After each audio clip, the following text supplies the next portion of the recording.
Herkese merhaba arkadaşlar. Yeni bir Halkcast bölümüne hoş geldiniz. Bugünkü konuğumuz IFBB Pro Furkan Kaplancan. Kardeşim hoş geldin. Hoş bulduk abi. Teşekkür ederim beni buraya misafir ettiğin için. Davetimi kırmadığın için ben teşekkür Rica ederim ederim. öncelikle. Uzaktan geldin, Eyüp'ten geldin. Yani çok da uzak değil abi ama İstanbul işte İstanbul. birazcık Ben yoğun Sakarya'dan trafik. daha kolay geliyorum. Evet.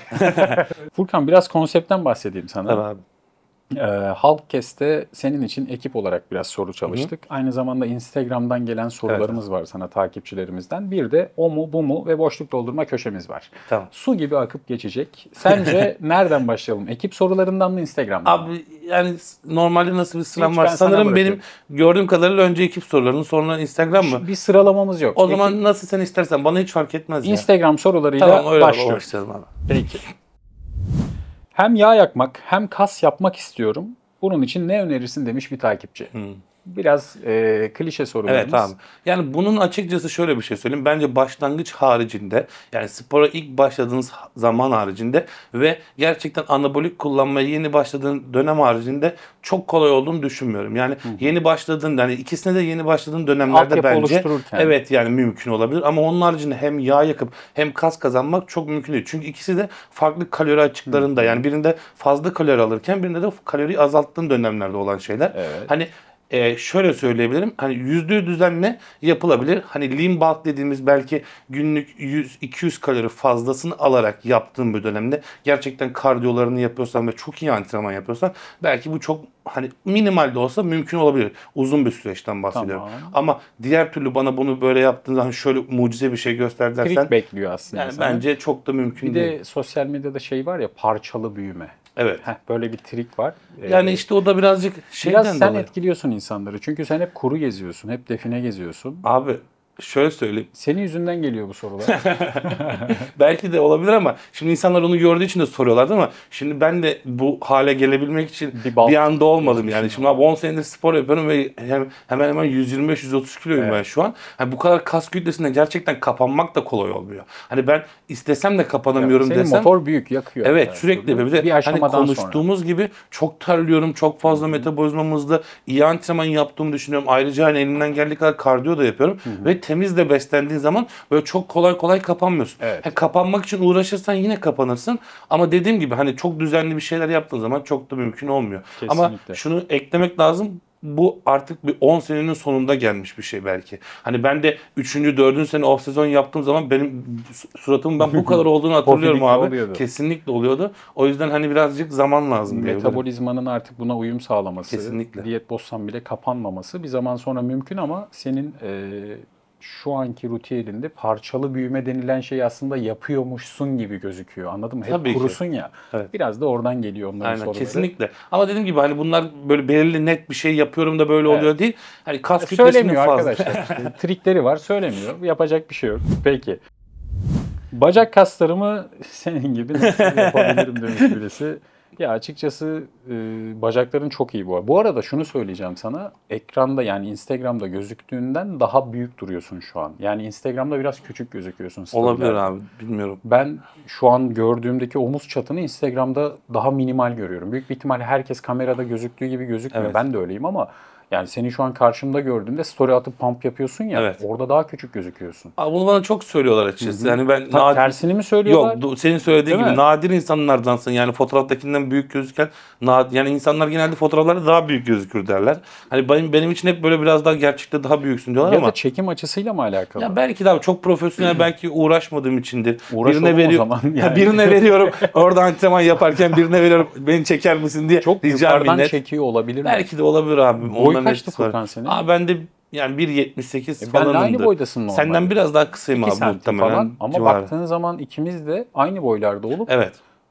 belki çekim açısıyla alakalı olabilir. Devasa duruyorsun. Ekranda ben öyle büyük görmüyorum seni. Furkan mı deyip baktığımda şaşırdım. Ya da ben Eyvallah çok abi. küçüldüm şu an devasa geliyorsun bana. Diyet psikolojisi abi o biraz seni etkilemiş olabilir ya. Ben bir yarışa gittim Göktuğ'la işte. Göktuğ yanımda 150 kilo böyle dolaşıyor. Ben 90 kiloya düşmüşüm. Ya dedim acaba ben yarışmasam mı ya Pro-kart falan. yarışı. Evet Pro Kart'a gittiğim zaman çok kötü hissetmiştim ben de kendimi o Ama zaman. Göktuğ da normal bir değil. Hayvanın Evet. teki yani. Çok Hayvan büyük yani. abi, çok Bayağı büyük. hayvan. Omuz çatısı kapı kadar.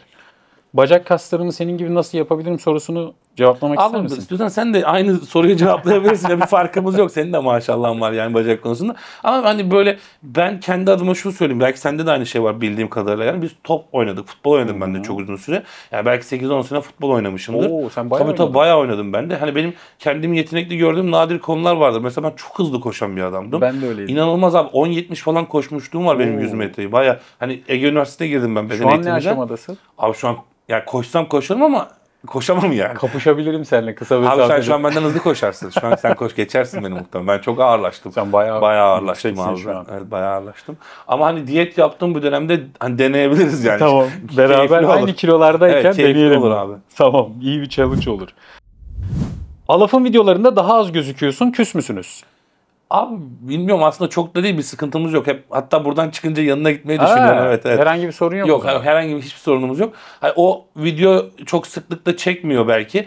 Bu ara Hani, Instagram'ı falan evet onun da bir de bir ara önceden ben Fashion'a çok fazla gelip gidiyordum antrenmana. O aralar çok yoğun gözüküyordum belki. Eyüp Fashion yakın mı aranız? İşte abi uzaktı da iyi antrenman Gelememeye yapayım diye bir başladım. geçen sene böyle bir hevesle gelip gitmiştim. Yorucu Bayağı oldu o ara tabii. çok yoruldu abi. 45 dakika sürüyordur. Evet. Bir de orada ondan sonra çekimle ilgili bazı sıkıntılar oldu falan. Erken gelmem gerekiyordu falan. Biraz Kalabalık üşendim olduğu açıkçası. O yüzden orayı saldım. Yani yine aralarda gözüküyorum. İzmir videosunda varım. Ondan sonra Evet. gidip yemek hazırladık beraber. Belki denk gelmesidir Bu öğrencilere. kardeşim yanlış anlamış biraz. Yani olabilir. Eskisine göre belki bir tık daha az gözüktüğüm için öyle düşünüyor olabilir ama herkesin kendi hayatı var abi. Sen de hani Evet. Göktuğ'unda başkalarının hepimiz dostuz arkadaşız ama hani herkesin kendi Bir arada işleriyle olamıyoruz. ilgilendiği için farklı hayatları olduğu için hani videolarda olmasa bile biz Göktuğ'da sürekli zaten oturup kalkan bir iki arkadaşız.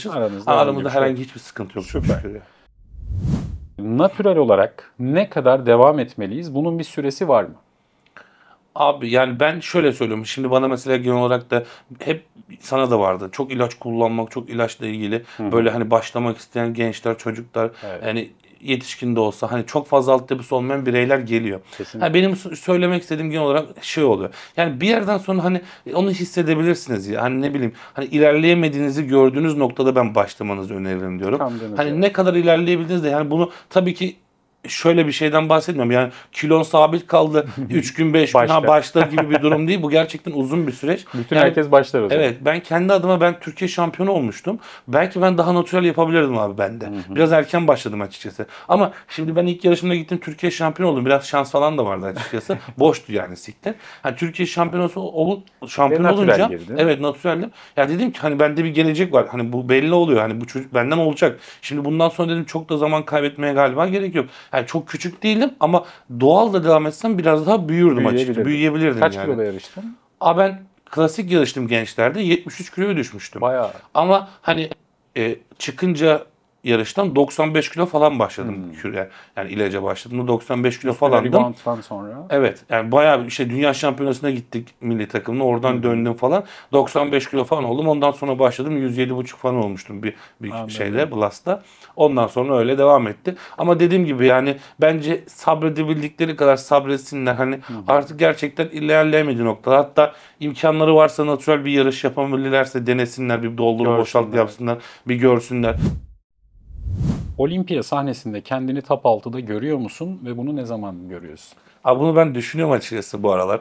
Çünkü spora başladığım zamandan beri hep ilerleyemediğim noktada dururum diye şey yapıyordum. Yani hani boşa çaba sarf etmek istemediğim zaman. hani boşa çaba sarf etmek için kendimi uğraştırmayacağım dedim. Hep ilerleyebildiğim noktaya kadar ilerlerim. Ya Furkan senden artık olmuyor. Boşa çabalama dediğim noktada bırakacağım dedim. Hep böyle dedim. Ama Allah şükür ki bu zamana kadar öyle bir sıkıntım olmadı. Hep ilerleyebildim. Yani ben kendi genetiğimin açıkçası olimpiyaya bir kere gidebilir derecesinde olduğunu düşünüp daha ilerisinin çok böyle kolay olacağını düşünmüyorum Sen ya. tam paket bir adamsın alt üst olarak. Yani abi fena değil diyeyim de benim de göğsümde biraz eksiklerim var. Herkesin İşte eksikleri evet var ama yani bir de çok zaman abi ya çok emek. Yani şimdi mesela buraya kadar 10 sene geçti belki. Sadece buradan sonrası için de belki hani 10 sene daha geçecek. belki bir 10 sene, 8 sene, 6 sene minimum geçmesi lazım. Daha yolun başındayız dediğin yerdesin. Gibi, Daha evet. yeni işte Pro Lig'desin, Evet. çalışıyorsun, savaşıyorsun.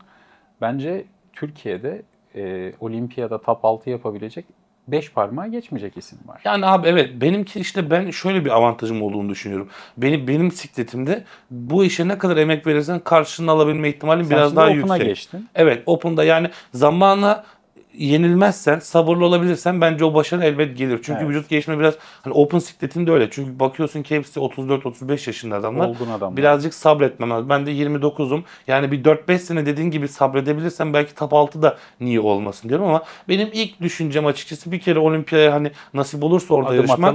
Evet, ondan sonrası için hani yine oraya adım atarım, bırakırım demiyorum. Tabii ki oraya girdikten sonra bırakılmaz bu iş ama hani orada da belki bir yarış, iki yarış üst üste çıktıktan sonra yani adamlara yaklaşamadığım bir durumda illa top 6 yapacağım diye de hayatımı da hani riske atmak istemem. Ama dediğim gibi hani hep bir adım ilerisini düşünerek hareket ettim. İlk Türkiye şampiyonu oldum. Ondan sonra dedim ki başka bir şey şampiyon olacağım. Sonra pro olmak için hedef koyduk. Şimdi olimpiya hedefimiz var. İnşallah oraya adım atabilirsek ondan sonrası da hani bir daha düşünülür yani, anladın mı? Hani gelecek ne getiriyor, durumlar nedir vesaire diye. Ama ilk hedefimiz olimpiyaya bir kere adım atmak olsun inşallah. Yani. İnşallah. Nasıl bu kadar hızlı kütle kazanıyorsun? Boyun da kısa değil.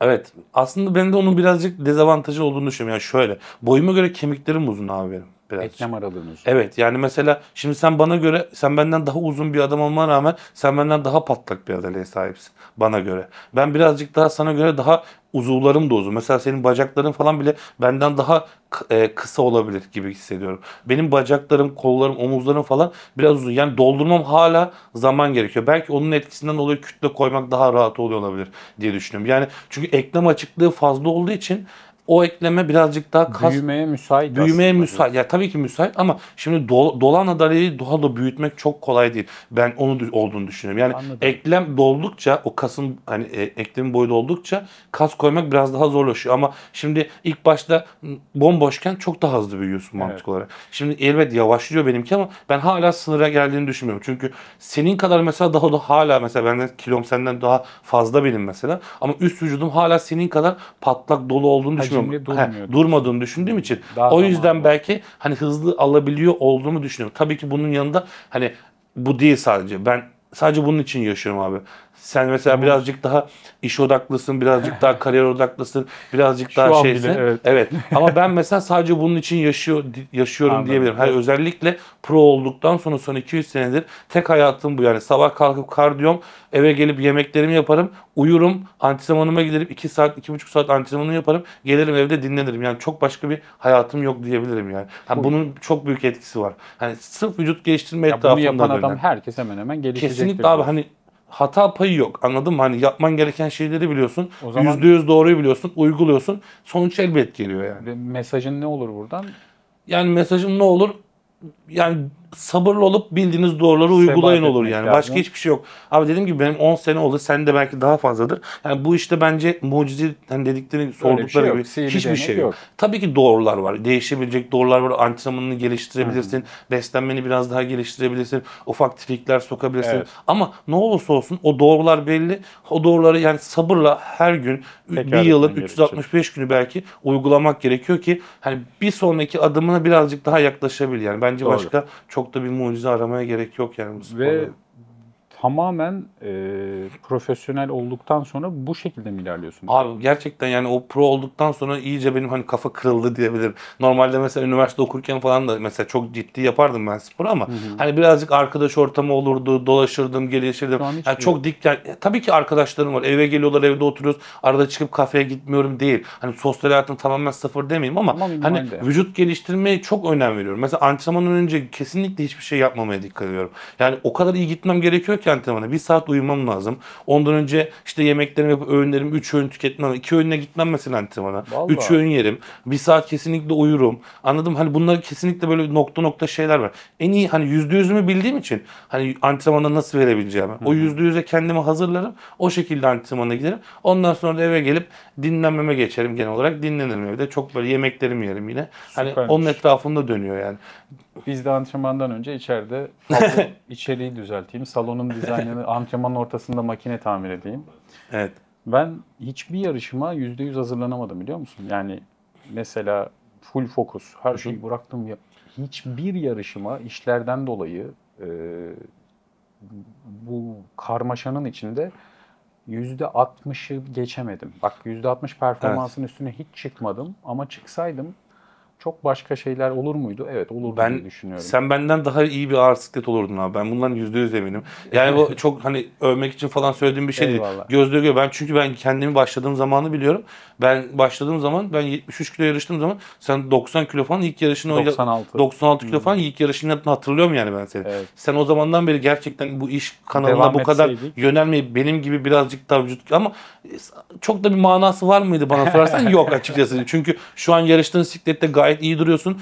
Olimpiyaya gidebilecek düzeydesin. Çok da kendini oraya kadar zorlayıp bu iş planını yapmasan belki onu yapabilecek durumda bile olmayacaktın.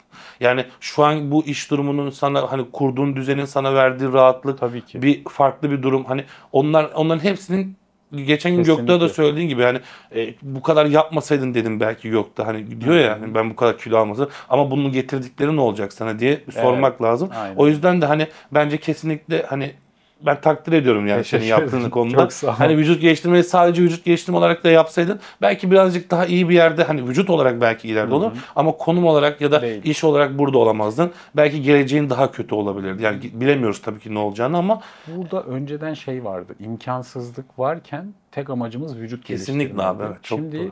imkanlar değişti. Evet. Vücut geliştirmeyi bir araç olarak kullanmak daha doğru geliyor bana. Evet. Çünkü hayatın tadını almak istiyorum. Ne zaman ne olacağını hiç bilmediğim bir hayatın içinde kendimi %100 fokuslayıp orada parçalamak istemiyorum. Bir hayalimi daha gerçekleştirmek istiyorum. Başka hayallerim yani bunu ben de çok sorguladım ama baktığın zaman hani yapıyorum. Hani sorgulamıyor musun diye düşünülebilir ama ben de çok sorguluyorum, ama gerçekten buraya kadar yaptığım için ya birazcık daha yapmam gerekiyormuş hissiyatı varmış gibi düşünerek, yani ben de yoksa dediğin gibi bu hayat geçiyor, insan düşünüyor, hayat bitiyor, yani gençliğimiz neredeyse 30'a yaklaştık. Evet. Yani bundan sonrası farklı bir hayat. Yaş kaç şu an? Ben 29'um abi. Senden 2 yaş küçüğüm ben galiba. Peki ne burcusun? Ben balığım. Balıksın. Evet. Sen de su burcusun. Ben de yengeçim. Benim doğum günüm de 29 Şubat abi, 4 yılda bir ya. Wow, tam denk gelmiş ya. Garip bir doğum günüm var. Evet. 4 yılda bir. Evet, 4 yılda bir abi. Nasıl? Oğlum ben ilk defa böyle bir şey duydum. Nasıl ya? O zaman sen 7 yaşındasın. Evet abi, küçükken falan hep dalga geçerlerdi ben. Bir dakika. 29 Şubat. Evet. 4 senede bir kere geliyor. Evet, bir kere geliyor abi. Ve sen 4 senede bir kere mi doğum günü kutluyorsun? Ya ama o işin makarası da yani. Ayın 28'inde kutluyorum, birinde kutluyorum. Daha iyi oluyor. 2 kere falan kutluyorum da. İlk defa. Evet. Oha. Denk gelmedin mi hiç daha önce? Vallahi hiç gelmedim. Ben de 1-2 kişiye denk geldim belki yani. Öyle çok yakından tanıdığım kimse olmadı. Şaka yapıyorsun. Güzel bir şans zaten yani. Kolay değil denk gelmesi. Kutluyor musun doğum günlerini? Abi çok doğum günü kutlayan bir adam değilim zaten ya. Oğlum, bütün vücut geliştirmeciler böyle mi lan? Ben de çok kutlayan bir adam değilim de. Ha bilmiyorum, bizde hani aileden gelen de hani biz biraz şey bir ailede doğdum ben. Ben doğum günde babamdan tokat yedim. Yani. Ya çok öyle bir şeyimiz olmadı da bizde hani doğum günü mü kutlanır, birazcık daha hani dinine bağlı bir aile. Yani öyle çok böyle doğum günü kutlanmayla büyümedim yani ben açıkçası. Eyvallah. Ha tabii ki yine sevdiğimiz arkadaşlarımız, dostlarımız yine kutluyor. 28'inde kutluyorlar, birinde kutluyorlar. Anladım. Çok bir şey fark etmiyor. Yani Şubat'ın sonunda doğum günü, evet, ama tam 29'u olsun diyorsan abi. 4 sene beklemen gerekiyor. Aynen abi. Ne zaman şu mesela? 2024'te vardı galiba en son. 28'de bir daha. Bu da sinir bozucu. Yok abi, keyifli oluyor ya, bilmiyorum. Ben açıkçası kötü hissetmem kendimi yani o konuyla alakalı. Hatta şanslı bile hissetmiştim çok uzun zaman ya. Hani denk gelmiş falan diye. Kötü bir hissiyatı yok. Furkan Kaplancan mentalitesi nedir demiş birisi, ama az çok bunu anladık. Sen %100 fokuslanıp tamamen bu işi yapmaya odaklandığın zaman aslında mentaliten tamamen bu işe yatkın. Baktığında bu iş başarılı ancak bu şekilde oluyor. Yani abi birazcık öyle, şimdi dediğim gibi başka bir şekilde de yapabilirsin. Hani yapamazsın değil. Mesela birazcık kendinden tolere edebilirsin. Ben dışarıda çıkabilirim, gezebilirim de, ne bileyim sabah antrenman, hani sabah çıkıp dışarı hani dolaşırım, başka işlerimi hallederim, ama yani o hissiyat aldıktan sonra bir kere hani ben %100'ümün ne olduğunu bildiğim için hani bir şey eksik olsa o antrenmandaki o hissiyat beni kötü hissettirecek. Yani o verimi alamayacağım takıntılı için birisi. İşte takıntılı olduğum için de biraz abi normal olarak. Biraz seni yorar bu durum, yıpratır bu. Özellikle tek yorulduğum konu o abi. Yani antrenmanımı yaptığım sürece benim için hayatla alakalı hiçbir sıkıntı yok. Tek problemim antrenman abi benim. Yani oraya gittiğim zaman o hani kafamdaki oluşan şeyi %100'ümü verdiğim sürece içim rahat ya. Hani mesela bugün buraya gelirken de mesela normalde bugün çarşamba dedim yani antrenman olduğu gün gelmeyeyim abi dedim. Aynen, ben dedim. Bana mesaj atmıştı. Ben yazdım ona. Abi dedi işte Perşembe olur mu? Olmaz dedim, çarşamba. O zaman off günümü oraya alayım falan, hani plan program yapıyor. Adam off gününe göre Evet. şeyini dizayn Genelde ediyor. bütün işlerimi mesela off günümde halletmeye çalışırım Ya yani. antrenman günün olduğu zaman farklı bir şey yapmıyor musun hiç? Genel olarak yapmıyorum abi, işte mesela sabah kardiyo yaparsam kardiyo mu yapıyorum? Kardiyodan geliyorum. Mesela kardiyodan çıkınca ufak bir pirinç unu V yaparım mesela öğün. Ondan sonra mutfağa gelirim, 1 saat 1,5 saat yemek hazırlığım var. Bütün öğünlerimi hazırlarım.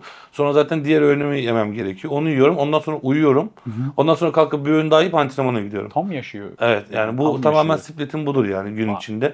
Hani antrenmandan sonra da eğer hani bir yere gitmem gerekirse o kadar kendimi kasmıyorum tabii ki. Arkadaşlarımla zaman geçirip genelde evdeyim. Eve de arkadaşlarım çok gelir gider. O PlayStation oynarız, bir şeyler oynarız. O şekilde Mutlu geçiyor yani. musun bu rutinde? Abi şöyle, hani şöyle söyleyeyim. Hani tabii ki bunu çok sorgulamıyorduk açıkçası. Hani dediğin gibi sadece mecburken yaptığın zaman vücut geliştirmeyi biraz sorgulamıyorsun bu işi. Yani şu an birazcık da eline birazcık maddiyat imkanlar geçtiği zaman ya diyorsun ki lan gideyim şurada tatil de yapabilirim ben şu an, anladın mı? Hani buna niye kendimi zorlayayım ki diyorsun, ama abi hani baktığın zaman birazcık da şöyle düşünüyorum. Ya benim işim bu sonuçta. Hani iş olarak gördüğüm için hani birazcık daha bunu, hani başka bir insan olsam sabah 8'de kalksam belki işe gidecektim. 5'te çıkacaktım. Onun kalan dışarıda zamanım boş olacaktı, ama yani ben bu döngünün etrafında kendimi olabildiğince mutlu hissediyorum. Çünkü hani yapmasam ne yapacağım düşüncesi de var biraz. Hani belki bir gün tatil yaparsın, 2 gün tatil yaparsın, ama o jinekomasti ameliyatı olduğum dönem mesela, özellikle yattığım dönem çok sıkıldım yani, anladın mı? Ne yapacağım yani, ne yapacağım ki?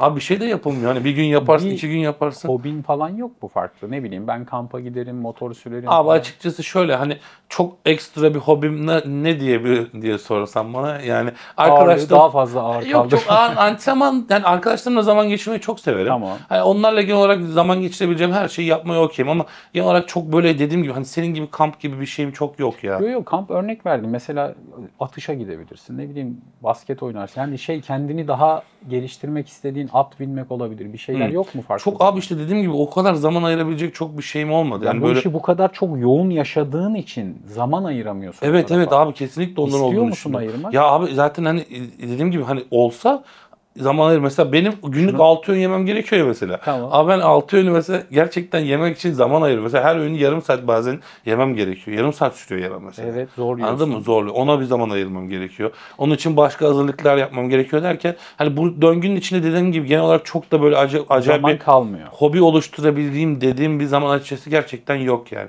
Peki. Ama kesinlikle şu konuda sana hemfikirim, bunları yapmak lazım. Çünkü insanın gerçekten rahatlaması gereken zaman dilimleri oluyor. Bunun ya. farkındasın. Kesinlikle farkındayım Ne abi. zaman yapacaksın? Abi işte bilmiyorum ya. Bu konuda kesinlikle çok haklısın, ama Yani onu oluşturabilecek çok bir zaman bulamadım ya kendimde. Şunu mu diyorsun? Ya bak, benim hedefim bu. Bu gerçekleşene kadar ben böyle yaşayacağım mı diyorsun? Biraz da böyle düşüncem var ya açıkçası. Yani şöyle düşünüyorum ben. 32, 33 belki hani daha ilerisi olur mu bilmiyorum, ama tahmini 1-2 sene daha bunu bu düzeyde yaptıktan sonra ondan sonra hani olimpiyaya bir kere gidebilecek duruma geleyim diyorum. Hani olimpiyaya adım atayım. Ondan sonrasını birazcık daha geri plana çekip hem iş konusunda hem kendi sosyal konusunda. Çünkü ben biliyorum ki onları yapsam kendimi şu an kötü hissederim abi. Çünkü biliyorum ki hani bir şeyler bir rayından çıkacak. Ya ben YouTube videosu bile çekmiyorum bazen. Yani bunun için. Ama antrenmanın bok olur benim ya. Ben biliyorum yani kendimi, anladın mı? Yapamıyorum yani, anladın mı? Hani ben çok takıntılıyım antrenman konusunda falan. Ben konuşmuyorum bile. Şapkayı geçiriyorum antrenmanda. Kulaklığı bir takıyorum. Yokum zor abi. Adam ya. Vallahi yokum yani ben. Antrenman yok, normalde hayatta mesela çok şeyimdir. Sakinimdir, çok stresli değilimdir, ama antrenman falan olunca böyle biraz şey oluyorum. Hayatında biri var mı? Var, kız arkadaşım var. Bu durumu nasıl karşılıyor? Abi alıştı ya, o da çok sağ olsun, tolere ediyor herhalde beni. Uzun bir ilişki mi? Evet, uzun oldu bayağı. Yoksa kısa bir ilişki yürümez abi böyle. Ben kendi adıma konuşayım abi. Yani ben olsam, kadın olsam kendini çekmem abi. Seviyor o zaman seni. Yani çok seviyor sağ olsun. Ben de onu seviyorum, ama hani dediğim gibi ben de bana katlandığı için seviyorum. Yok abi, ama çekilecek gibi değil ya. Çünkü gerçekten hani zaman ayıramıyorum yani. Hani zaman kendime ayırmıyorsun. Evet, ama abi kendime bile çok zaman ayıramıyorum. Karşıdaki insana bu tamamen kendine ayırdığın bir zaman. Neydi? Sonuçta abi vücut geliştirme. Abi ama bunu ben çok da keyif alarak yapmıyorum. İş olarak dediğin için. İş olarak. İş olarak. Evet, iş olarak yapıyorum. Ama bak, ben de diyorum ki hayatımda bir insan var ve bunu tolere edebiliyor. Evet. Okey. bundan sonraki süreç için bir hedefim var. Belki o zamana kadar tolere edecek. Sonrasında da ömür boyu ben de çekmem seni ömür boyu. Anladın Tabii ki mı? zaten onun düşüncesi de budur bence ki benim düşüncem de Bunu bu. bir konuş kanka emin. Yok abi biliyorum onun düşüncesi de böyle olduğunu düşünüyorum. Benim de düşüncem o. Zaten hayat bu şekilde bence yani Yorucu. gitmez. Kesinlikle Yorucu. gitmez. Yani bir yerden sonra iflas edersin. Psikolojik olarak da bitersin diye düşünüyorum yani.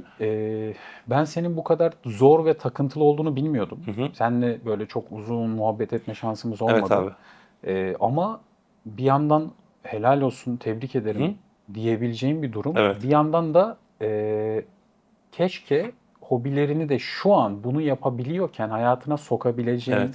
sosyalleşebileceğin ve şu stresini veya takıntını bir tık üzerinden atabileceğin bir hale gelsen bence çok çok daha keyifli olur senin için. Evet abi. Belki de bu benim fikrim. Yani belki yanlış katılmıyor olabilirsin. Ama bu iş için yaşayan adamların sonucunda ben eminim ki başarılı olacaklarını biliyorum. Evet, Hı-hı. sen diyorsun ki ben bu iş için yaşıyorum. Evet. Kesinlikle doğrusu da bu, Hı-hı. eğer bir hedefin varsa. Evet.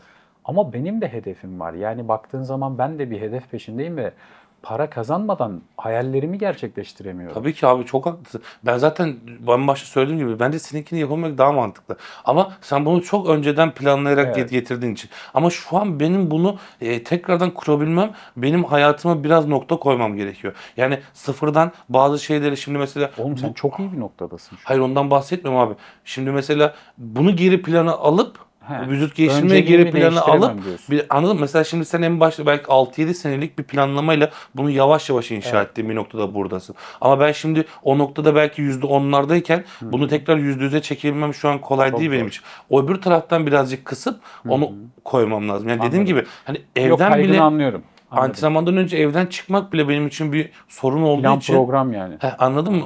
O bile bir sorun olduğu için. Uyumam lazım. Bir saat uyuyorsun. Gibi Yani. Zor bir hayat. şeyler. Evet. O yüzden hani esnek değilsin o zaman o konularda. Uyumadın. Sıfır abi. Bugün antrenman yapmayacağım, of yapamam demiyorsun, yapacaksın. Yaparım ama yani duruma göre uyum sağlayamıyor musun? Mesela bugün antrenmanım var, çıkacağım. Abi be bugün yapma, gel dışarı çıkalım gece yaparız beraber dediğimde uyamaz mısın buna? Hadi ya. Yok oğlum abi. Ne pislik adamsın lan. Yok abi mümkün değil. Mümkün değil. Ciddi Bana misin? yok mümkün değil. Ben gidip dışarıda dolaşacağım. Sonra biliyorum yapamam abi. Ben yaptığım antrenmanın aynısını yapamam. Kendimi biliyorum. Şimdi mesela ben buraya geldim. Normalde buradan çıkıp antrenman yapsam bugün normalde gerçekleştirdiğim rutinin aynısını yapamam. O antrenman aynısı çıkmaz. Mümkün değil. Çıkmasın. Ama yok abi o zaman kendimi kötü hissederim yani. Bilmiyorum yapmam gerekli. Sen balık burcu olduğuna emin misin? Evet abi balık burcu. Hangi gün? Gün derken? Abi hangi gün? Tarih? Şubat 29 abi işte. Ay özür dilerim ya. Pardon. Ben bir an söylememişim. Sıkıntı yok abi. Kafa gitti. Ulan balık değil diyorum bu çocuk. Başka Abi açıkçası yani çok böyle bir adam da değilim. Bak dediğin gibi belki o konu belki hiçbir şey fark etmeyecek. Evet. Dediğim gibi mesela şimdi buradan çıksam yine gitsem aynı antrenmanı yapacağım belki. Evet. Ama psikolojik olarak biliyorum yani anladın mı? Bunu aşmak gerektiğini seni çok mi rahatlatır düşün? bence gerçekten. Çünkü bak değilsin. Duruma göre ya atıyorum bugün büyük bir olay var. Evet. Buna uyum sağlayamayacaksın. Sırf antrenmanın yüzünden. Abi benim antrenmanım var bugün. Ben bunu bugün gene yapacağım. Evet. Gece yapacağım. Önemli değil. Biraz performansı düşer demiyorsun ve sana bunu dedirtmiyor. Abi şöyle yani ben şöyle tabii ki çok acil bir şey olsa Yok yapmam. oğlum öyle bir durum değil. Hani Yani takılamıyorsun. Hani arkadaşlarım hadi çıkın. Abi ama benim için o önemli değil. Ben orada gidip keyif almam. Hedefin Anladın var. mı? Ben Evet, antrenmana adanmışlık gittim var keyif ortada. almam. Ben çünkü kafamda benim normalde orada olmam lazım. Ben onu yaparım. Onu bitirdikten sonra gidip arkadaşlarımla zaman geçiririm. Anladın mı? Benim için çok Gece önemli 12'de değil nerede yani. bulacaksın oğlum arkadaş? Ya orası öyle abi ama hani Bu dediğim konuyu gibi. kapatıyorum, aşamıyorum adamı. Yok abi yok o çok başka bir konu benim için. Kapatıyorum. Daha da bunlar bak benim şu an birazcık daha ben daha önce de daha kötüydüm. Ben dersten falan çıktığımı biliyorum ya üniversite zamanı. 5 dakika hocam yemek yemem lan tam 3 saat geçmiş. Hoca dersi bitiriyor musun? Bitirmiyorum. 5 dakika daha geçemez deyip dersten çıkıp yemek yemiştim falan Hayda. biliyorum. Önceden çok kötüydüm. Bu kötü bir örnek oğlum, bunu söyleme. Ya ama şu an bunların yanlış olduğunu söylüyorum. Anladın mı abi? Hani önceden daha takıntılıydım. Daha böyle Anladım. Bu iyi halin. evet şu an iyi halim. Mesela 2 saat mesela yemek yedim antrenman Göktuğ'la mesela oturuyorduk önceden. Ta ilk tanıştığımız zamanlar. Şimdi ben diyetteyim yarışa gireceğim. Tam 3'te yemişim yemeği 5 olmuş saat. Göktuğ kalk hemen antrenmana. kalk çabuk. Ne oldu? 2 saat geçti. 5 dakika daha geçemez. Hani böyle şeylerim vardı. Şu an mesela o kadar kendimi kasmıyorum ama hani Kasmıyor gerçekten musun? ya o zamankine Sen göre kasmıyor abi. musun? O zamankine göre. Ama bak bunlar bana çok acayip gerçi kendimi bilemem, stres yaşatmıyor diyecektim ama elbette yaşatıyordur. Yaşatıyor. Ama buna alıştım diyeyim. Yani yine tolere edebiliyorum kendimi ya birazcık. 15-16 yaşındaki gençlere kısa bir tavsiye. Ama bunu hani vücut geliştirme olarak mı düşünüyoruz? Yoksa genel olarak hayat Bu arkadaş herhalde o yüzden yani yazmış. vücut geliştirmeyle alakalı bir tavsiye olursa dediğimiz gibi abi hani olabildiğince doğal şekilde kendi altyapısını hani ilaç mı düşünüyor düşünmüyor mu gibisini bilmiyorum ama hani genel olarak olabildiğince doğal şekilde gidip altyapıyı olabildiğince kendini hazırlaması gerekiyor. Ya bunu nasıl yapabilir? Olabildiğince temel hareketlerde kendini gücünü arttırarak. Çünkü ben şöyle olduğunu düşünüyorum. Bir hani ilaç olmadığı düzeyde kendini geliştirebilmek için temel hareketlerde olabildiğince güçlenmenin faydası olduğunu düşünüyorum. Çünkü kendi adıma da hani çok uzun süre belki antrenman yapmadım ilaç kullanana kadar. Çünkü dediğim gibi ben Türkiye şampiyonu olduktan sonra biraz kısa süre sonra girdim. Ama o dönemde hani natürel olduğum dönemde çok fazla deadliftler, squatlar, bar row'lar. Benim bir arkadaşım vardı Ömer, çok sağ olsun, her yerde söylerim. O bana çok yardımcı oldu. Bizim başladığımız dönemlerde bu kadar bilgi yoktu. Hani o çok sağ olsun yardımcı oldu. Ben onun cahilliğini çok çekmedim. Hani onların bence kesinlikle çok etkisi var. Tabii ki de hani bunları yap derken saçma sapan formlarda kendini sakatlayacak şekillere girmesine gerek yok ama temel olarak hani Chris Bumstead'in bile 16-17 yaşında, 18 yaşında üniversitedeyken 200 kilo falan squat yapan bir videosu var. Sağlam antrenman yapmalılar. Kesinlikle onu yapmalılar. Yani olabildiğince beslenmelerinde hani dikkat edebildikleri sürece. Çünkü şimdi maddi olarak da ne olursa olsun ülkenin durumu kötü. Yani çok da hani 16-17 yaşında çocuğa %100 inanılmaz bir beslenme yap diyemem ben şu an. Ama hani ellerinden imkanların el verdiğince hani İyi bu bir işin ne olduğu belli. Yani olabildiğince protein ağırlıklı beslenmeye çalışıp fast food'dan vesaire uzak durabildiği sürece iyi olur. İlk kürünü ne zaman yaptı Furkan? Evet abi, dediğim gibi işte ben Türkiye şampiyonu oldum. Yaş olarak, yıl olarak? Abi yıl olarak 2017 olması lazım ya. 2017'de 2016 ya da ilk 2017 sanırım işte. Ben yarıştım. Kaç yaşında 6 oluyordun ayda, sen o zaman? abi ben üniversitenin ikinci sınıfındayken başladım küre. İkinci sınıfındayken başladım. Bir senede geç gittim. Sanırım 21 falandım ya. Aslında 21 normal olmam bir lazım. şey. Yani sadece ben dediğim gibi birazcık daha altyapı kazanabilirdim. Çünkü çok 18'de falan Yeniyim, başlamıştım. hı hı. 2-3 seneyken. Ama hani kütle olarak kötü değildim. Yani şu an ilaç kullanan bireyleri gördüğünüz zaman hani çok iyiydim onlara göre yine. Ama kendi adıma düşününce acaba biraz daha altyapı kazansam daha iyi olur mu Belki, diye düşünüyorum. belki Belki bir biraz tık daha. daha. Belki bir tık daha ama sonrasında getirdiği şeylere baktığım zaman çok şükür. 212'ye neden devam etmedin? Ama benden olacak bir şey değil. O 212 dediğimiz 96 kiloya kadar yarışabilen bisiklet zaten. O kiloyu Ben çoktan geçtiğin işte için en son 90'a düştüğümden ölüyordum zaten. Şu an ben 127 kilo falan geliyorum açık o karnına. kilolarda hacimli de duramayacaktın. Abi zaten 212 dediğimiz bisiklet işte biraz daha kısa boylu yarışmacıların oldu. 1.70 belki biraz daha altın olur. Ben 1.77, 1.78. Orada boy dezavantaj. Kesinlikle çok ince kalırım zaten Nihat Kaya'nın yanlarında. bisikleti. Evet, Nihat'tır işte Canberk olabilir. Başka işte Muhammed Kurutaş var Evet. pro olarak. Aynen. İşte birkaç kişi de aklıma 212'de geliyor. değil mi He, Muhammed? Muhammed de 212 abi. Onlar 96 kilonun altında yarışıyorlar Evet. yani. Onlar için çok rahat. Zaten adamlar kalın genel İdeal olarak baktığın zaman. sikletler. Yani Furkan'ın burada o siklete Evet. uyumlu olmadığı için zaten hayatının en zor yarışlarından biri oldu pro kart aldığı yarış. Yani onu yapacak olsam 212 yarışmak yerine klasik yarışırım abi. Hiç. Aynı kilo hemen Çok hemen daha benim kuru için. ve detaylı çıkarsın. Şimdi mesela ben tam emin değilim ama 212'de 96 kilo, benim boyumda 1.77 olsam herhalde klasikte de proda 100 kilo falan yarışabilir miyim? Sen kaç yarışabiliyorsun? 1.81.3 santim gelirsem, pardon 1.80.3 santim gelirsen 103 kilo olabiliyorsun.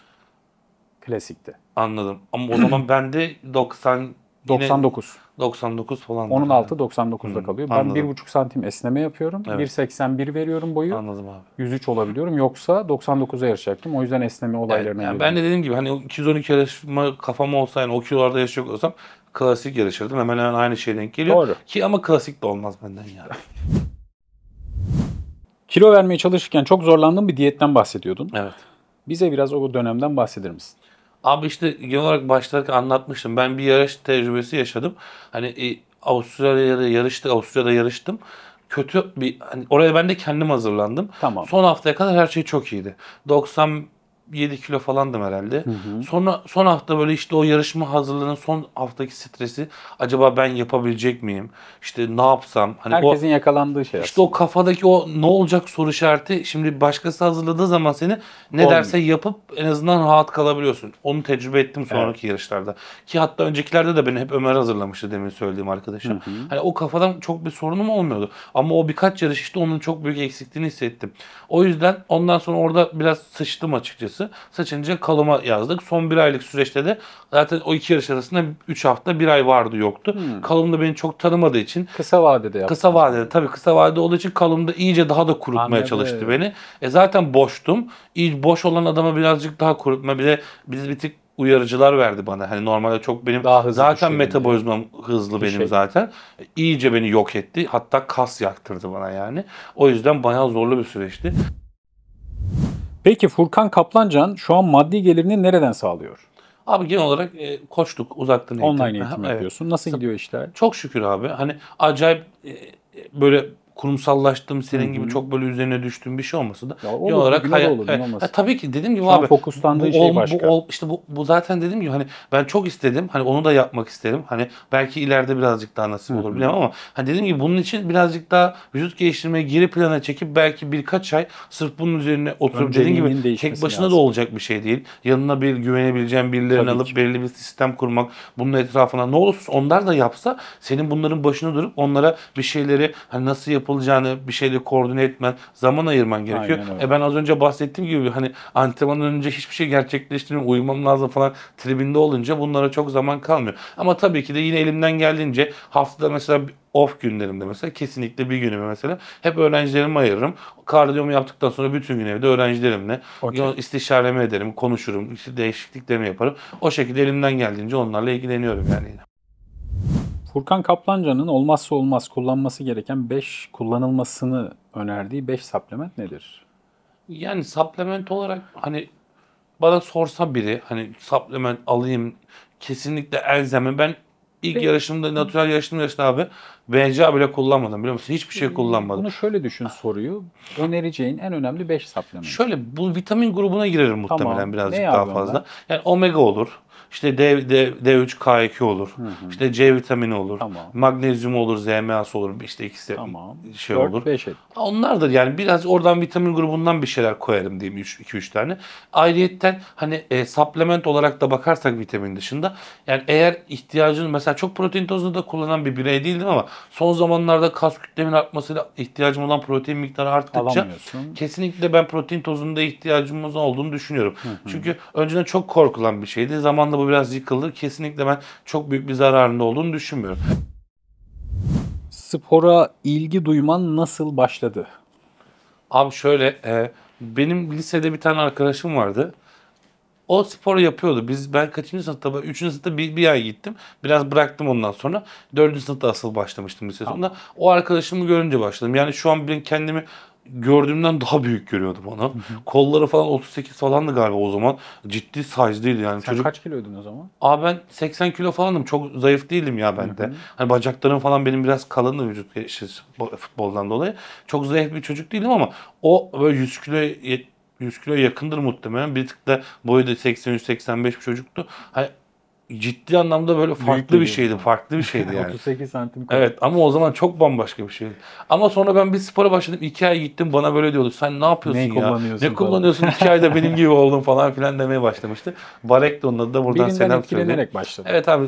Çok böyle hedefim olmadı. Vücut geliştirme, demin de söylediğim gibi. Kesinlikle çok uzun zaman vücut geliştirmeci olacağım gibi düşüncem olmadı. Sadece tişört birazcık daha iyi olsun. O arkadaşımı görmüştüm. Yani insan yapıyordu. Çok kaslı olmak da benim için, böyle çok güçlü olmak falan, böyle bir adam değildim yani. Hani öyle düşüncelerim yoktu ama ne bileyim, öyle bir başladık. Anladım. Benim olayım biraz oldu ya. Hani bu kadar iyi etki alabilmek galiba. Yani tepki alabildiğim için de biraz buralara geldiğimi İşi düşünüyorum. değerlendirmek lazım. Evet, değerlendirdiğim Deneyim var, için niye kesinlikle. olmasın? Ailenin spor kariyerine desteği oldu mu?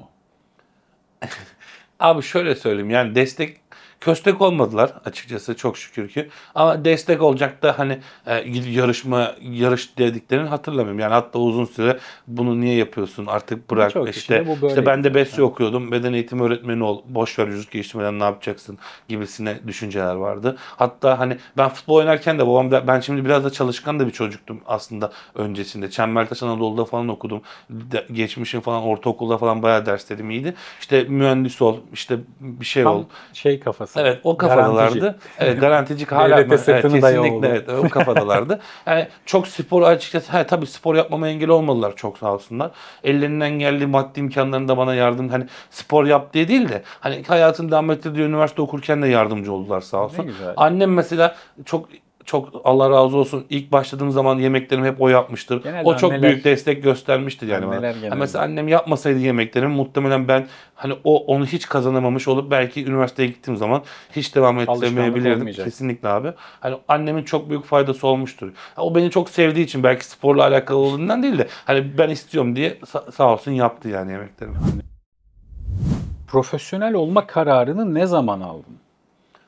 Ya abi şöyle profesyonel olmak kararı almak derken hani pro olduktan sonra çok daha fazla odaklanmaya Pro başladım. olma aşamasına nasıl geldin? Yani pro kartı almak için bir plan yaptın ya sonuçta. Şöyle abi ben zaten hep yarışan bir bireydim. Hani Tamam. aslında zaten en son yarışımı pro karttan önceki yarışımı genç olarak en son Türkiye şampiyonası olarak yaptım. Son Tamam. yarışımda Türkiye şampiyonu oldum. O Türkiye şampiyonu olduktan sonra işte bir olaylar oldu. Bizi o milli takıma götürmediler falan. Ben NAK'ta yarıştım. Ondan sonra zaten üniversite bitti. Ben İstanbul'a döndüm. Korona girdi araya. Korona girdi. Anladım. O aralar biraz pandemiden falan sporu biraz geri plana attık. Sonra korona biraz düzelmeye başlayınca ben dedim yarışa hazırlandım. Nerede yarışacağım? Dedim ki ya NPC diye bir yarış var. Kart falan işte Ukrayna'da. Sen ilk yarışını da aldın mı? Ağlamadım abi işte. Ahmet abi geçti beni belki hatırlarsın. Ukrayna'da yarıştım ben. Neydi soyadı? Ahmet. Bir tık yaşı büyük abi. Evet Ahmet Tamam. abi. Zaten bir tane Open başka bir şey yok. Hatırlıyorum. Formu güzeldi. Aynen. Muratcan, ben, Ahmet abi üçümüz final yaptık falan. Tamam. Overall yaptık. Orada Ahmet abi kazandı. Ya ben zaten yine oraya giderken de hani böyle gideyim kart alayım diye düşünüyorum. Çünkü ilk yarışım gençlerim yeni bitmiş. Kendime böyle bir orada deneyeyim diye gitmiştim. Ama gerçekten hani öyle bir form nasip oldu ki bana. Gerçekten hani bu kart aldığım yarışta pro yarışım da belki o kadar iyi değildi. Çok iyi bir formla çıktım gerçekten. Hani orada kendimi görünce dedim ki galiba ben bunu da yapabileceğim diye. Pro da olacağım. Olacağım diye düşündüm. Sonrasında onun için çabalamaya Daha fazla başladım. efor harcamak Tabii ki için. ondan sonra birkaç yarış çok kötü hani formlarda geçti. Kaç yarış sonra pro kart aldın? Abi orada yarıştım. Ondan sonra bir tane daha o sene 2 ay sonrasında yarıştım. Ondan sonra sanırım 4. yarışımda kazandım ya. 4. yarışta pro 4'te kart. kazanmış olmam lazım. Ya 4 ya 5 abi. Şu anki haftalık antrenman programın nasıl? Abi şu an 5 gün antrenman yapıyorum. Tamam. Pazartesi günü itiş yapıyorum. Göğüs odaklı. Benim göğüslerim eksik olduğu için genelde itişlerde göğüs çalışıyorum. Omuz çok da çalıştığım bir şey değil açıkçası. Yani Omuzların çok şöyle yan açışlar yapıyorum bazen. Belki bir tane pres ikinci itişte yapabilirim ama pazartesi günü göğüs odaklı itiş yapıyorum. İkinci antrenmanım sırt. Sadece sırt yapıyorum. Lat odaklı. Tamam. Benim yine sırtımda da birazcık latlarım eksik. Daha kalınlık olarak değil de lat odaklı çalışıyorum. Tamam. Ondan sonra çarşamba günü şu an sadece quad yapıyorum abi. Perşembe günü off. Ama Perşembe günü sabah mesela kardiyo yapıyorum. Biraz biceps yapabiliyorum. Hani sabah kardiyo ile birlikte. Ondan sonra Cuma günü tekrardan itiş yapıyorum. Tamam. Cumartesi günü de çekiş gibi arka bacakla yani RDL, Romain deadlift yapıp ağır. Ondan sonra biraz arka bacak sonra da üst sırt yapıyorum gibi düşünebilirsin. Bölmüşsün. Gibi programı. evet yani. Gayet güzel. Bir tek kol için net bir günüm yok diyebilirim. Onun için diğer günlerin hepsi Ekleme böyle yapıyorsun. eklemeler yapıyorum diyebilirim abi. Pro kart aldıktan sonra hayatında neler değişti? Abi şöyle yani öncelikle dediğim gibi daha çok profesyonelleştim. Yani bu işe daha fazla odaklanmaya başladım. Motive oldun. Motive oldum diyebilirim yani daha fazla iş olarak gördüm. Çünkü hayatımı da bundan daha fazla kazanmaya başladım diyebilirim. Ne olursa olsun tanınmışlık arttı. Maddi getirisi tabii oldu ki değil çok mi? oldu abi. Yani şöyle söyleyebilirim. Belki birazcık daha öncesinde başlamış olabilir. Yani kartı almak tamamen hani her şey onunla başladı diyemem. Çünkü bizim sosyal medya böyle bir o benim kartımı aldı. Yani koronadan sonra sosyal medya çok hızlandı. Belki sen birazcık da bu işin içindeydin öncesinde. Sen o kadar fark etmemiş olabilirsin ama ben kendi adıma söyleyeyim. Koronanın zamanlarından bir tık daha sonrasında benim için sosyal medya birazcık daha hızlandı. Tabii. Sosyal medyanın sayesinde işte tanınmışlığımız arttı. Ne olursa olsun uzaktan eğitim olur, başka şeyler olur, sponsorluklar olur. Kesinlikle maddi anlamda. Zaten hani bu kadar odaklanabilmemizin sebebi de belki de o oldu yani. Sonuçta maddi anlamda birazcık daha Kesinlikle. rahatladığım için tamamen buna odaklandım diyebilirim abi. Hiç sevmediğin bir kas grubun var mı? Yani çalışmayı sevmediğin, yanlış oldu. Şöyle abi yani şöyle söyleyeyim. Zorlandığın, zorlama yani mecburen yapıyorum, çalışıyorum dediğin, seni çok zorlayan. Mesela benim için bacaktır bu bölge. Ya şöyle bacak antrenmanı benim için şöyledir. Başlayana kadar ben de çalışmak istemem. Ama başladıktan sonra verdiği o şey de benim için çok başka. Yani çünkü Keyif. kendimi en çok zorlayabildiğim Bölge. kas grubu bacak. Çünkü kasın şeyi belli. Hani hacmi belli. En azından bizim için çok da büyük olması bir yandan da çalıştırmayı da çok kolaylaştırıyor. Çünkü Evet. hiç düşünmene gerek kalmıyor. Şimdi mesela benim göğüslerim biraz ufak olduğu için çok odaklanmam gerekiyor. Acaba yani birazcık kafamda da soru işareti oluyor. Tam bu açıda mı doğru mu hissiyat istediğim gibi ama bacakta bam güm de bassam her türlü o kası hissedememe ihtimalim yok abi anladın Evet. mı? Hani o yüzden bacak çalışmak birazcık başlarken zor çünkü Göğüs? şiddeti farklı. Göğüs çalışmayı çok severim ama özellikle o hissiyatı çok farklıdır açıkçası. Ama o şeyden dolayı biraz eksikliğinden dolayı o işte kafamda kurduğum acaba iyi olacak mı? İşte istediğim kadar iyi antrenman yapabilecek miyim düşüncesi bir tık beni göğüs çalışırken Demotive yapıyor. ediyor. Demotive ediyor. Ha şöyle hedefim olmasa yani keyif için antrenman yapsam en çok göğüs çalışmaktan keyif Değil alırım. mi? Ama psikolojik olarak orada bir şeyin karşılığını alma durumu olduğu için hani %100 almak istediğim için çok kitlediğim için kendimi o biraz stres oluşturduğu için Eyvallah. belki şey. Hani yoksa onlarca göğüs çalışmak çok keyifli. Hani başladığım zamandan beri en çok keyif aldığım belki göğüstür. Koldan keyif alırsın. Doğru. Mesela, Herkesin evet, sevdiği bölgeler. sırt çalışmak aslında. da mesela zordur ama birazcık ilerlediğin zaman sırtın her kasın çalışmanın Hissediyorsun. verdiği hissiyat çok başkadır. Tabii. Hani hepsi için ayrı ayrı şeyler söylenebilir. Senin Genel aslında olarak çalışmayı sevmediğin bir bölge yok. yani artık ben işte öyle bakmıyorum diyeyim abi ya açıkçası. Hani Ya kesinlikle. mecburiyetten yaptığın bir şey vardır, hareket vardır atıyorum. Senin için öyle bir şey var mı diye merak ettik. Çok da yok gibi ya. Yok Tamam. gibi. Şu an düşündüğüm kadarıyla aklıma Gayet gelmiyor güzel. bir şey. Rutin olarak poz çalışmaları yapıyor musun? Abi şöyle yapıyorum desem yalan olur ya. Hani son zamanlar elimden geldiği zaman her sabah kardiyodan sonra yapmaya çalışıyorum ama benim kendimde de en büyük gördüğüm eksikliklerden Poz bir tanesidir ya poz. Genelde bizim en az zaman ayırdığımız Kesinlikle. çalışma. Yani ben- Kendim de öyle. Şöyle söyleyeyim. Ben poz vermeden vücut geliştirme yapılabilse çok daha memnun olurdum ya. Bende o şey niyeyse yok bilmiyorum. Hiç olmadı hayatım boyunca. Ya kendimi çok satmayı mı sevmiyorum hani böyle bir şey hani o Aslında insanlarda. şov, işin şov. Evet mesela Halil zaten senin öğrencin. Halil'le mesela en son yarışa biz gittik ya o benimle birlikte geldi sağ olsun. Ben diyor ki çok keyif alıyorum ya diyor. Sadece podyuma çıkmak istiyorum diyor. Her şeyi diyor onun için yapıyorum diyor. Evet, Anladın çok mı? iyi ya. Ama ben de mesela süreci çok seviyorum. Antrenmanıdır, beslenmesidir. süreci seviyorsun. Süreci seviyorum ama mesela bana dedi ki podyuma çıkmasan da olur mu? Baksınlar sana böyle tamam derim ben anladım. Yani Halil çok da benim için sunumu da seviyor. evet çok seviyor anladın mı? Orada durmaktan falan çok keyif aldığını söylüyor. Bende o birazcık eksiklik var ya. Yarışma boyunca yaşadığın en komik anın var mı böyle paylaşabileceğin bizimle? Komik, güldüğün. Lan bunu niye yaptık? dediğin falan. Yarışma sadece hani yarışma derken Yani yarışma boyunca yaşadığın süreçte, yarış hazırlığı boyunca komik bir anın var mı? abi çok şey vardı da şu an mesela Aklına düşününce- gelmedi bir anda. Yarış ya Düşün, aklına gelirse söyle tamam, o zaman bana. Düşünce aklıma geldi. Benim değil de en son şeye gittim işte Fransa'ya gittiğimizde ya bu şey benimle alakalı değil. Genel olarak Erda abi de tanırsın Kurtuldu. O da Aha. bizle gelmişti. Şey oldu abi. Onlar tartıcı bir pro ya. Onlar benden önce gitti tartıya. Erda abi tartı olmuyor. Evden çıktılar böyle bir saat. Ben de bekliyorum geri gelsinler diye. 1,5 saat geçmiş. Erda abi de sıfır karbonat tartı verecek. Kafa gitmiş. Arabaya binmişler. Evin önünde viraj alacağım diye. O eski Sultanahmet'te falan o böyle demir dubalar var ya üstü yuvarlaktır. Arabanın o tekerleğiyle kaputun arasına orayı sokmuş abi döneceğim diye. 1 saat arabayı çıkartmaya uğraşmışlar onun orada. Sonra ben aradım bunları siz neredesiniz diye. Biz dediler kapının önünde siz dedim ne yapıyorsunuz? Arabayı oraya soktuk. Gittik arabayı kaldırmaya çalışıyoruz diye. Yani ama arabayı sokmaya çalışsan abi bir gün Girmez uğraşsan oraya. sokamazsın oraya. O geldi şimdi aklıma. Öyle çok komikti. Ondan sonrasında neyse Allah'tan çıktık kaza böyle olmadı. İlk koçunuz kimdi Nasıl tanıştınız? Abi ilk koçum işte Ömer Faruk Kaboğlu dediğim bir arkadaşım. Tamam. Benim çok yakın arkadaşım. Biz onunla böyle bir 6 ay, bir sene olduğu zaman tanıştık sağ olsun.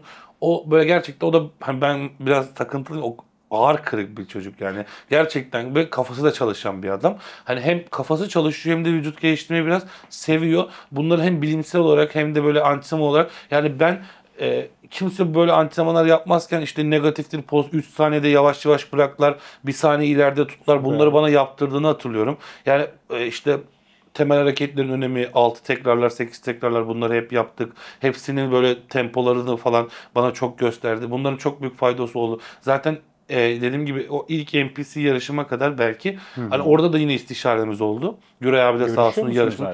Tabii çok yakın arkadaşım. Ha. Kendisi Başakşehir'de. O da arada yine tabii ki herkesin hayatı farklı. O spor salonu işletiyor ama elimden geldiği kadar yanına da gitmeye çalışıyorum. Ama yeri bende çok fazladır. Çok büyüktür yani. Hep de söylerim. Benim bu ara gelmemin çok büyük faydası olmuştur. Var.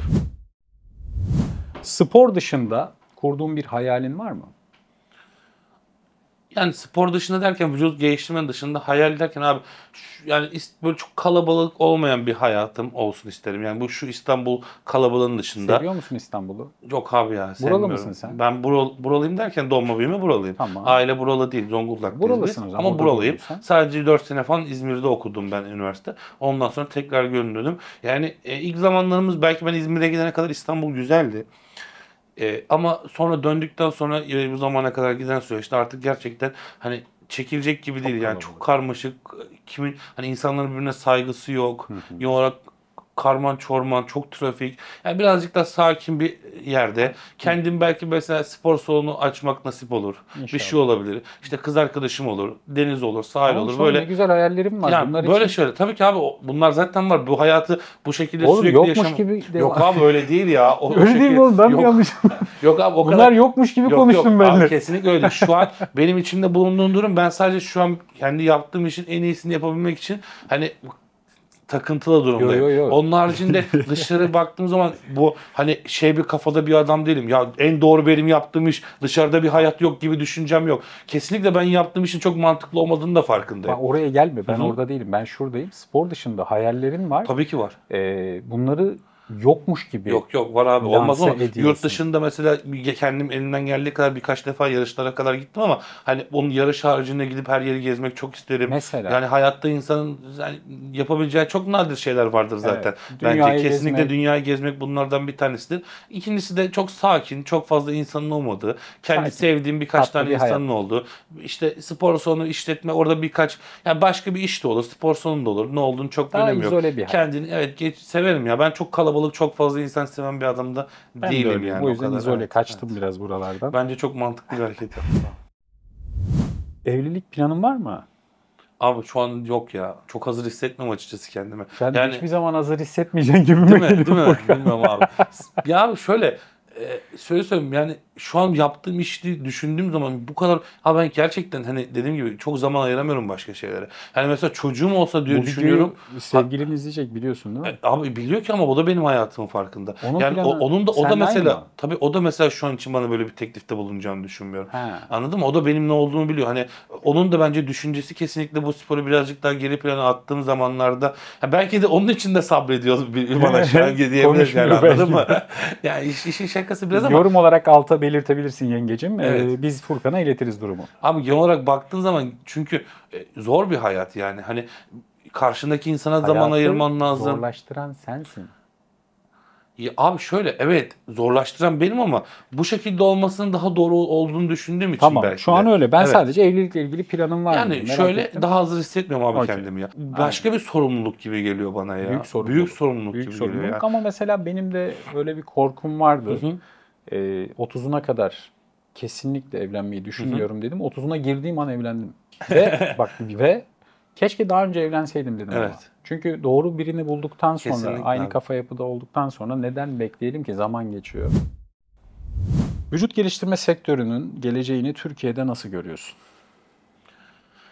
Yani abi gelişiyor, kesinlikle gelişmeye devam ediyor. Ama şu yani bizim yurt dışındaki gibi olabileceğimizi niyeyse çok inanamıyorum ya. Mesela yurt dışındaki gibi derken neyi kastediyorsun? Yani bu sanki normalde mesela bizde normalde onların içinde normal bir şeymiş gibi gözüküyor.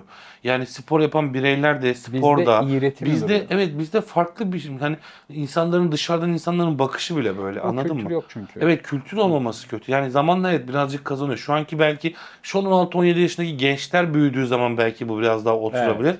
Ama hani benim kendi jenerasyonumda bile bu yok. Anladın mı? Hani benimle birlikte büyüyen bireyler bile hala dışarıya farklı şekilde bakabiliyorlar. Bunun oturması dediğim gibi belki 15-20 sene şimdiki çocukların büyümesiyle olabilir ama çok kısa vadede hani onun oturabilmesi çok kolay değilmiş gibi geliyor bana. Şu an kendinde gördüğün eksilerin ve artıların. Vücut olarak tabii ki.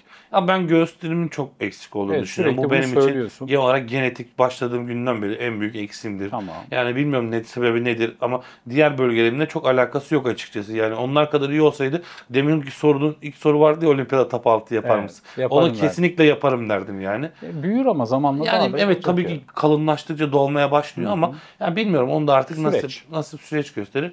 Yani onlarda da çok böyle eksik olduğum, biraz kollarım bir tık daha hani çok İnanılmaz kalındı. Abi çok ölçtüğümü söyleyemem ya. 50 falan geliyordur ancak herhalde. Senin için yetersiz bir ölçü mü? Ya şöyle, yetersiz değil ama ölçüye çok takılmam. Oğlum, ama kocaman forearm'ım var ya. Buralarım çok büyük abi.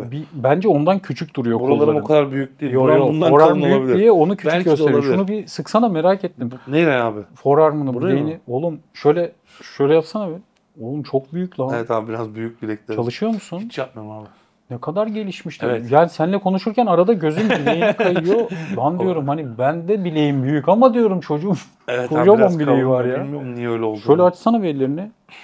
Hayda. Kocamanmış ya. Ama bana normal geliyor, bilmiyorum ya. Bir şey diyeyim mi sana? Çok büyük olduğu için kolunu küçük belki gösteriyor. Belki daha olabilir. Yani ya bir de dediğim gibi kol uzunluğum da çok kısa değil. Ya bak, birazcık daha dolması zaman alabilir. O kadar büyük ve geniş değil. Evet. Ama kol tarafını büyük gösteriyor. Senin forearm'ın biceps gibi duruyor anasını satayım. Uzun kalın biraz forearmlarım.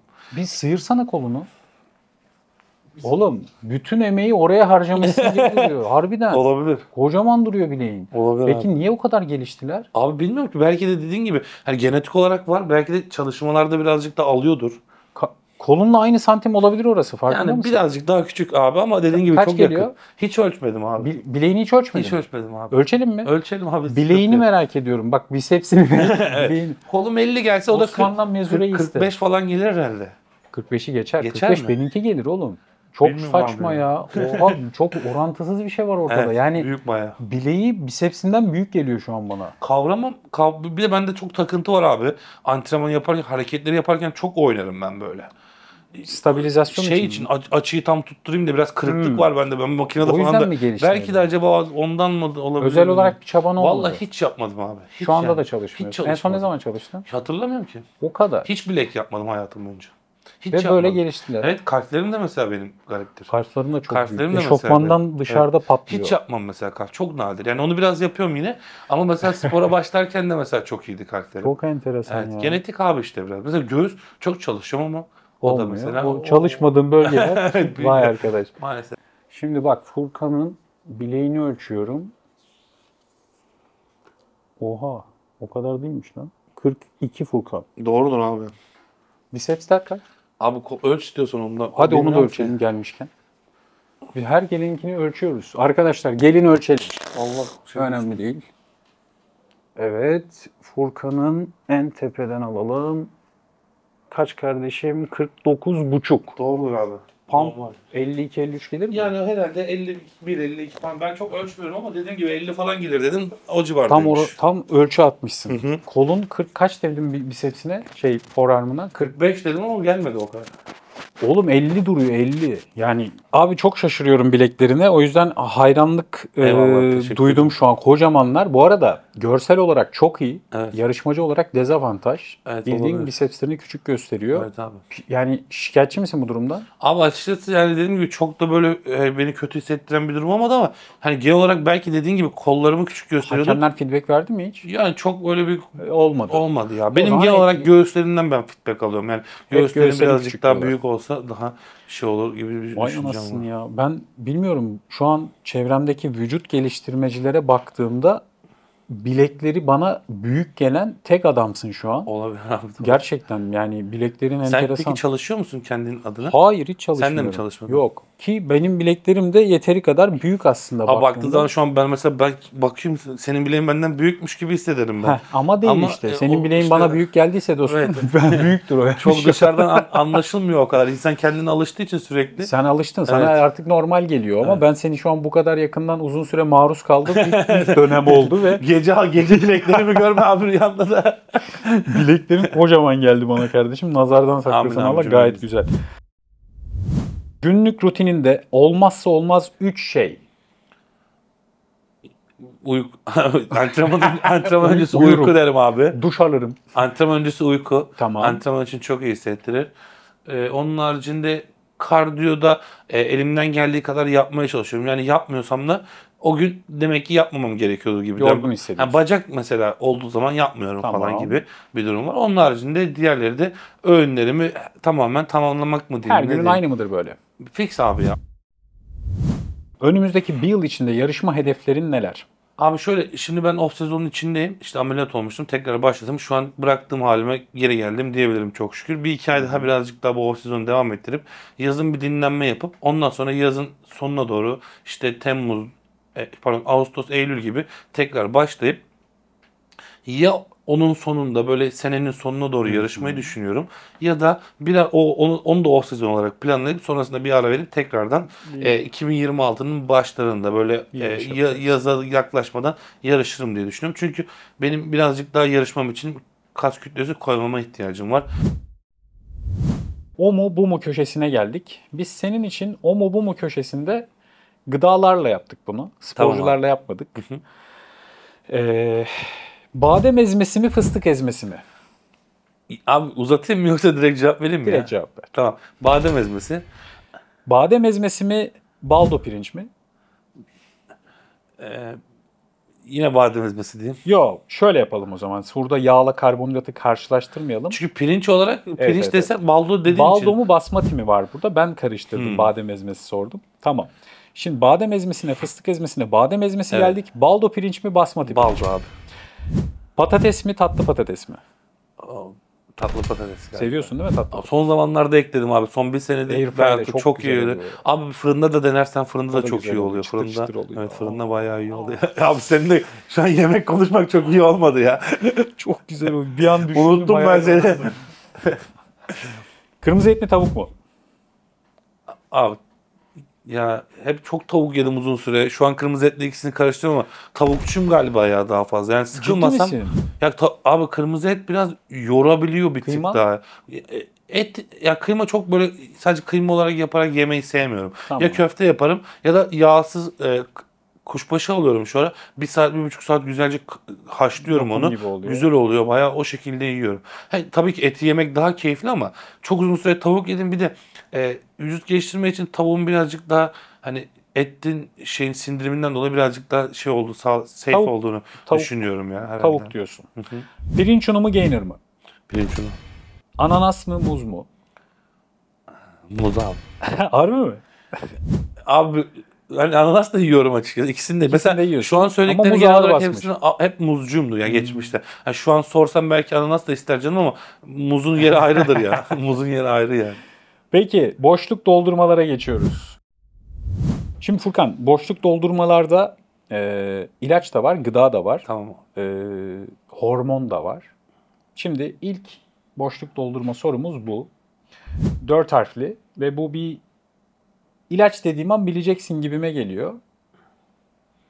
Yani abi 4 tanenin zaten çok da bir ilaç yok galiba. Deka yani. Deka değil mi? Evet. Çok mu kolay sorduk ya? Yani biraz kolay olmuş bu. İkincisi. Göktuğ gibi ester bekledi falan. Doğru diyorsun ya. Evet, bu da bir İlaç mı abi bu da? ilaç. Hı hı. Değil mi? Bu şey olan. Sen de sıralama. Aa, özür dilerim. Bendeki sıralama farklı. Bu bir gıda kardeşim, yemek. Yani yemek derken bir tatlı. Tatlı. Hı hı. Vücut geliştirmeyle bir alakası yok Yo, değil mi? tatlı. Normal. Az önce söylediğim yemekler gibi dışarıda yiyebileceğin bir tatlı.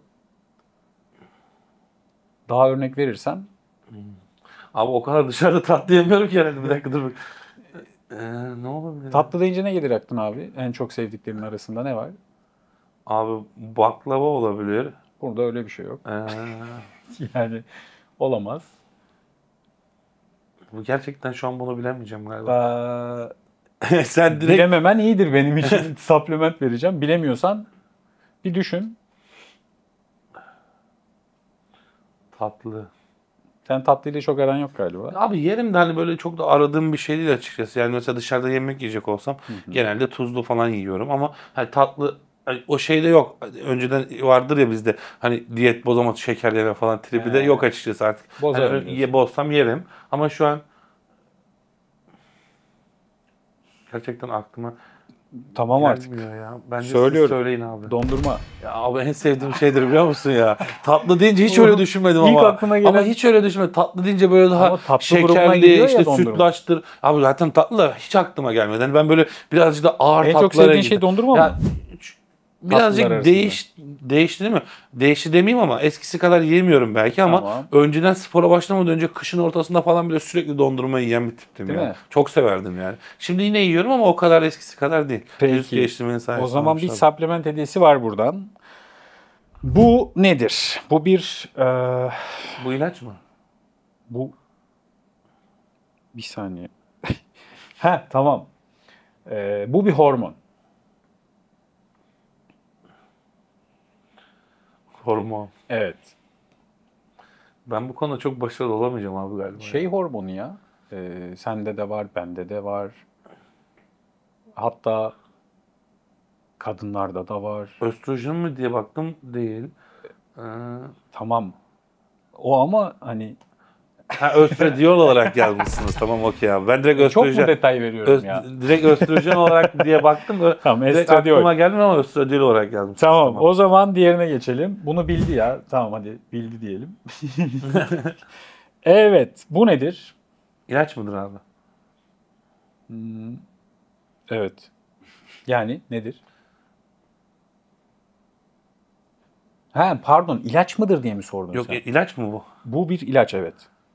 Ben de sandım ilacın adını söylediğini anladım bir anda. Yok. Tamam bu bir ilaç.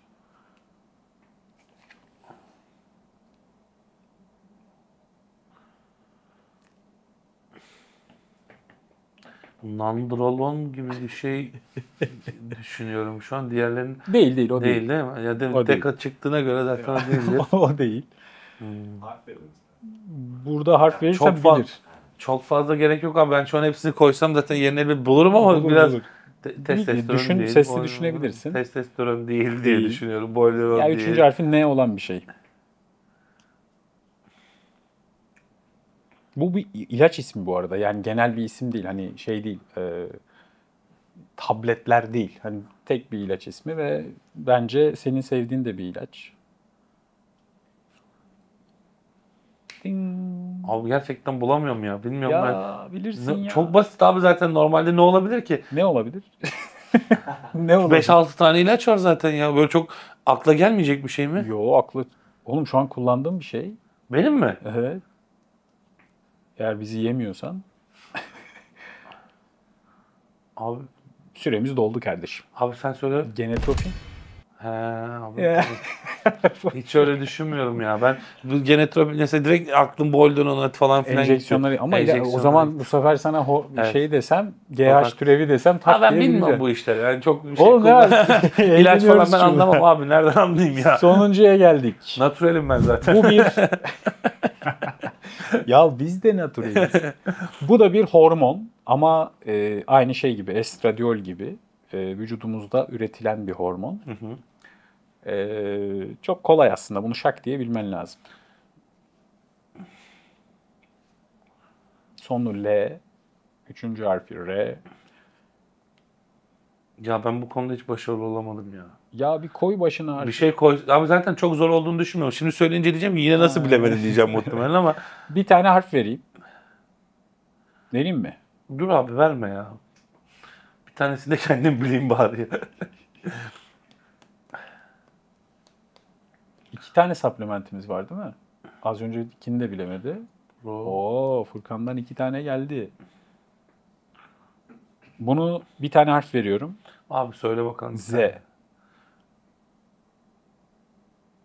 Nerede olduğunu sorma. O kadar da değil. Bir tane daha veriyorum. Abi daha ne söyleyeceksin? Bir dakika. Z. Yeni soru var. İ. O kadar değil. Onu söylersen bilir. İ ve Z. Evet. 10 saniyede düşünme hakkı veriyorum. Abi ben bilemem muhtemelen. Beynim çok çalışmadı bu konuda. Kortizol. Kortizol. Aslında bildiğim bir şey. Çok basit abi, hepsi çok basit. Söylediklerin hepsi çok basit de. Hani ne bileyim şu an biraz Senin boşluk doldurmada çok... Stres mi hani heyecan mı ya? Stres mi? Buraya Ne bileyim. gelen böyle bir şey oldu. Furkan da böyle oldu. Evet. Bilmiyorum, garip yani abi. Çok basit şeyler normalde hepsi ya. Moralim Ama- bozuldu oğlum. Lan önemli değil lan. Yok abi zaten bir şey olacak da ödül kazandığımız bir şey yok da. Ceza alıyorsun İnsan burada. bilmek istiyor yine de ne olursa Arkadaşlar olsun. Furkan 3 tane supplement hediye ediyor. Edeyim abi. Ben de 3 tane supplement ediyorum. Bu arada sen kaç tane bilemiyorsan ben de o kadar ediyorum. Oğlum, yani Abi asıl amacım bak şimdi söylemek Bilerek istemiyorum yaptı ama kardeşim, hediye yani yap. insanlar birazcık ödül kazansın Hediye- falan istediğim için böyle oldu. Hediye Ama vermek siz için normalde yapmış. hepsini bilirdik tabii. Furkan İşin ağzına şakası. sağlık. Abi ben çok teşekkür ederim tekrar davet ettiğim Ben için. teşekkür ederim. Bu halde geldiğin için. seni biraz yorduysak Hayır estağfurullah. Arkadaşlar sıfır karbonhidrat günlerim devam ederken Halkcast bölümleri çekmeye devam ediyoruz. Aşırı bir efor sarf ediyorum. Umarım size yansımıyordur negatif enerjim ya da yüzümün, enerjimin düşüklüğü. Bu Halkcast bölümünün de sonuna geldik. Kardeşim ayağına sağlık. Tekrardan çok teşekkür teşekkür ederim ediyorum. abi davet ettiğin için.